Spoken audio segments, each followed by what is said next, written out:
आप में से जो है ज्यादातर लोग जो है केप ऑफ गुड होप के बारे में जानते होंगे। ये साउथ अफ्रीकन कॉन्टिनेंट का सबसे निचला हिस्सा है और एक इम्पोर्टेंट ग्लोबल रूट भी है ओशन ट्रेवल्स के लिए। बट क्या आपको मालूम है केप ऑफ गुड होप जाना जाता है अपने इनप्रेडिक्टेबल वेदर के लिए और उसके साथ साथ स्ट्रॉन्ग विंड्स के लिए, जिसके कारण पास्ट के अंदर बहुत सारी शिप जो है यहाँ पे डूबी थी and even in recent years बहुत सारी शिप ने जो है अपने कैरियर्स भी यहाँ पे खो दिए। बट उसी के साथ साथ केप ऑफ गुड होप जाना जाता है अपनी गोस्ट शिप के लिए। यहाँ के बहुत सारे लोग ऐसा बोलते हैं कि रात के समय पे एक अचानक से जो है भूतिया शिप जो है सबके सामने आ जाती है और जैसे लोग जो उस शिप के पास जाते वो शिप जो है उनके आंखों के सामने गायब हो जाती है और इस शिप को लोगों ने नाम दिया है द फ्लाइंग डचमैन शिप। तो आज की इस वीडियो के अंदर हम जानते हैं क्या राज है इस फ्लाइंग डचमैन शिप की और कहाँ से शुरुआत हुई इस कहानी की। तो चलिए इस वीडियो को शुरू करते हैं।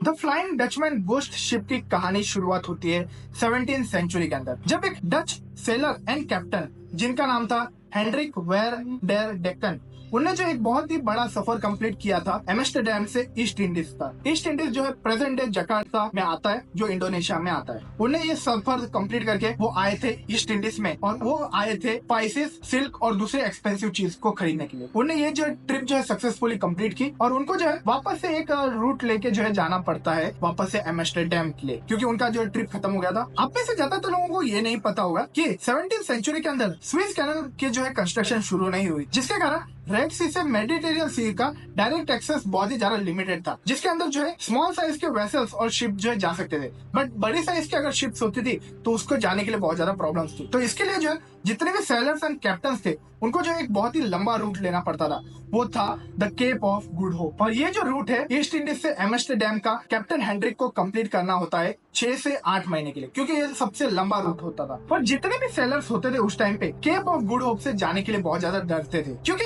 केप ऑफ गुड होप जाना जाता है अपना अनप्रेडिक्टेबल वेदर और बहुत ही ज्यादा स्ट्रॉन्ग विंड्स के लिए, जिसके कारण बहुत सारी शिप जो है बहुत पहले भी डूब चुकी थी। बट दूसरा कोई भी रास्ता ना होने के कारण कैप्टन हेनरिक को जो है ये रास्ता लेना ही पड़ता है। वो जब तक जो है केप ऑफ गुड होप तक पहुंचते रात का समय हो जाता है और अचानक से एक बहुत ही बड़े स्टॉर्म के अंदर उनकी शिप जो है फंस जाती है और जैसे ही ये स्टॉर्म के अंदर फंस जाती है वो जो है भगवान को गाली देने लग जाते हैं और लेजेंड्स कहते हैं भगवान को गाली देना ही जो है उनको बहुत ज्यादा महंगा पड़ जाता है। और वो जो भगवान को गाली देते उससे जो है भगवान बहुत ज्यादा गुस्सा हो जाते एंड उनको जो है श्राप देते। और वो श्राप था कि वो जो है मरने के बाद भी उनकी आत्मा जो है सी के अंदर फंसी रहेगी, इस बोट के अंदर फंसी रहेगी और ये बोट जो है मरने के बाद तक भी जो है सी के अंदर जो है तैरती रहेगी और लोगों को सिर्फ दिखती रहेगी। वो स्टॉर्म के अंदर फंसने के बाद कैप्टन हेनरिक का क्या हुआ और उनके क्रू का क्या हुआ उसके बारे में कुछ पता नहीं चला, वो सिर्फ वैनिश हो गए। और इसके बाद से शुरू होती है कहानी of the ghost of flying Dutchman ship की।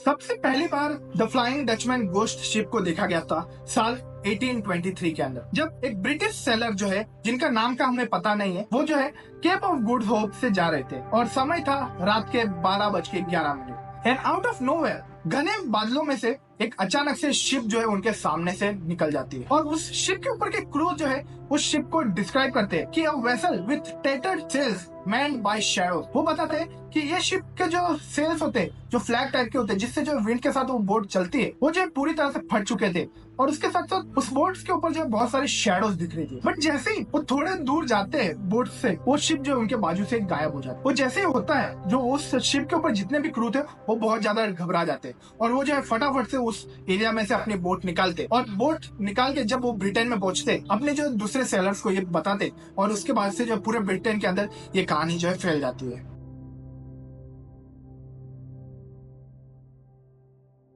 दूसरी बार फ्लाइंग डचमैन गोस्ट शिप को देखा गया था साल 1835 के अंदर और इस बार इस शिप को देखा गया था ब्रिटिश नेवी के द्वारा। साल 1823 में ब्रिटिश नेवी जो है केप ऑफ गुड होप से निकल रही थी ग्रेट ब्रिटेन के लिए and out of nowhere mist में से जो है एक पुरानी सी जो है गोस्ट शिप जो है उनके सामने से निकल जाती है और उस ब्रिटिश शिप के ऊपर जितने भी क्रू थे उस शिप को डिस्क्राइब करते it was lit by an unearthly glow. वो बताते वो इस तरह से चमक रही थी जैसे कि वो लग ही नहीं रहा था कि उसके ऊपर नेचुरल लाइट गिर रही है, वो इस तरह से चमक रही। ब्रिटिश नेवी ने उसको जो एनिमी शिप समझा और उसके ऊपर जो है हमला करने की कोशिश की। बट हमला करने के लिए जैसे उसके नजदीक जाने की कोशिश की वो शिप जो है उनके सामने आंखों के सामने जो है गायब हो गई और जैसे ही इस शिप के कैप्टन देखते हैं कि वो सामने सामने से वो शिप जो है गायब हो जाती है, वो ऑर्डर देते कि जल्द से जल्द जो है केप ऑफ गुड होप से जो है अपनी जहाज को निकालो। और जैसे ही वो ब्रिटेन में पहुंचते और जो नेवी के चीफ थे उनको ये कहानी बताते, जिससे जो है ये पूरी कहानी जो है पूरे ब्रिटेन के अंदर जो है फेमस हो जाती है और ये कहानी जो आज तक ब्रिटेन के अंदर चल रही है।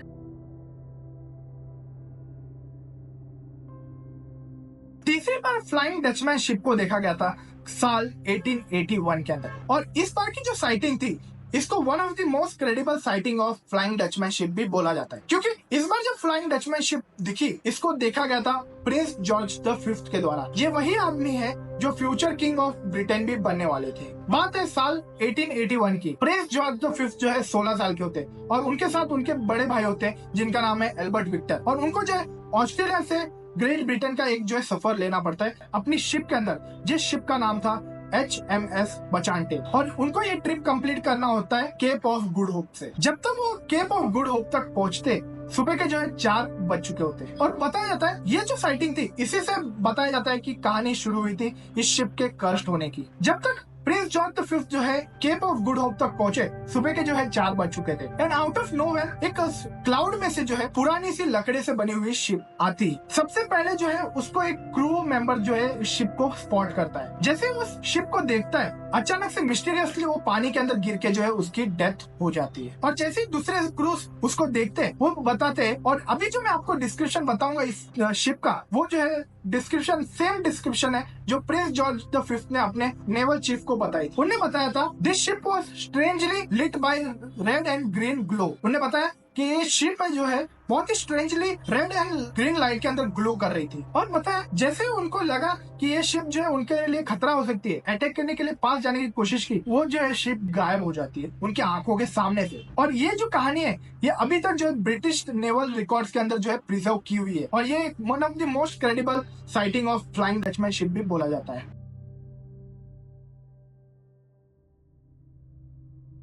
चौथी बार फ्लाइंग डचमैन गोस्ट शिप को देखा गया था साल 1942 के अंदर, जब एक जर्मन यू बोट क्रू जो है निकल रहा था साउथ अफ्रीकन कोस्ट से और आउट ऑफ नोवेयर रात के 12 बजे के टाइम पे अचानक से उनको जो है एक ओल्ड फैशन वुडन बोट जो है उनके सामने दिखती है। और उनको ये बोट जब दिखती है उनको लगता है कि ये जो है कोई दुश्मन की चाल हो सकती है और ये बोट जो है कहीं खतरनाक हो सकती है। तो उस बोट के ऊपर जो कैप्टन थे उनने जो है इस बोट के ऊपर जो है अपने टेलीस्कोप से जो है देखा। टेलीस्कोप से जैसे ही इस बोट के ऊपर नजर डाली वो जो है शॉक हो गए, क्योंकि इस बोट को जो है कोई भी चला नहीं रहता, बल्कि जब उन्हें टेलीस्कोप से देखा उनको इस बोट के ऊपर जो है ह्यूमन स्केलेटन्स दिख रहे थे। जैसे ही जर्मन सेना ने ये देखा जर्मन सेना जो है इस बोट के पास जाने लगी एंड आउट ऑफ नोवेयर थोड़ी ही देर के अंदर वो शिप जो है गायब हो जाती है। और ये जो कहानी अभी मैंने बताई ये जो कहानी है सबसे लिजिट कहानी में से एक है और जर्मनी के नेवी सेना के अंदर ये कहानी अभी भी चलती है। तो आपको क्या लगता है क्या ये सच्ची में गोस्ट शिप है, क्या ये एक फेक स्टोरी? जब साइंटिस्ट लोगों से ये पूछा गया तो वो बताते ये एक मिराज है